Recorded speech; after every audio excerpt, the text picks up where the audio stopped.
नमस्कार दोस्तों, आज हम बात करेंगे प्रयागराज उत्तर प्रदेश के बारे में। प्रयागराज उत्तर प्रदेश एक शहर है। यह भारत के सबसे पवित्र तीर्थ स्थलों में से एक है। प्रयागराज को पहले इलाहाबाद के नाम से जाना जाता था। प्रयागराज का इतिहास और संस्कृति इस प्रकार है। प्रयागराज को प्राचीन ग्रंथों में प्रयाग तथा तीर्थराज के नाम से जाना जाता है। यह शहर गंगा, यमुना और अदृश्य सरस्वती नदी के संगम पर बसा है। प्रयागराज में हर साल 6 में कुंभ लगता है और हर साल 12 में महाकुंभ लगता है। प्रयागराज में कई ऐतिहासिक घटनाएं घटित हैं, जिसमें से एक भारतीय राष्ट्रीय कांग्रेस का उभार और महात्मा गांधी का अहिंसा आंदोलन शामिल हैं।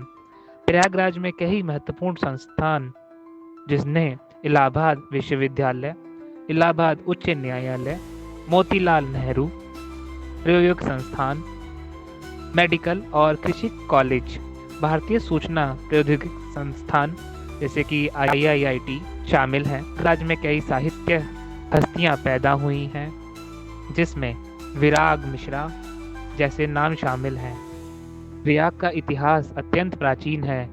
जान पड़ता है जिस प्रकार सरस्वती नदी के तट पर प्राचीन काल में बहुत सी यज्ञ भी होते थे, उसी प्रकार आगे चलकर गंगा यमुना के समय पर भी हुए थे। इसीलिए प्रयाग नाम पड़ा। यह तीर्थ बहुत प्राचीन काल से प्रसिद्ध है और यहाँ के जल से प्राचीन राजाओं का अभिषेक होता था। इस बात का उल्लेख वाल्मीकि रामायण में है। वन जाते समय श्री राम प्रयाग के भारद्वाज ऋषि मुनि के आश्रम से होते हुए गए थे। रामायण महाकाव्य युग के दौरान पवित्र नदियों के संगम पर कुछ ऋषियों या ऋषि झोपड़ियों से प्रयाग बनाया गया था और बहुत से ग्रामीण इलाकों में जंगल निरंतर था। भगवान राम रामायण के मुख्य नायक ऋषि भारद्वाज के आश्रम में चित्रकूट जाने से पहले यहाँ कुछ समय बिताया था। इतिहास। प्रयागराज का इतिहास। प्राचीन समय शहर को मूल रूप से प्रयाग संगम के स्थान के नाम से जाना जाता था।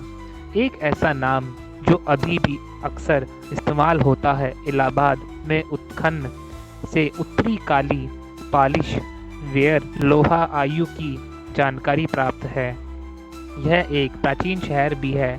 सबसे प्राचीन हिंदू पवित्र ग्रंथों में प्रयाग के लिए कई संदर्भ दिए गए हैं। यह ऐसा स्थान माना जाता है जहां ब्रह्मांड के निर्माता एक बलिदान के अनुष्ठान से भाग लिया।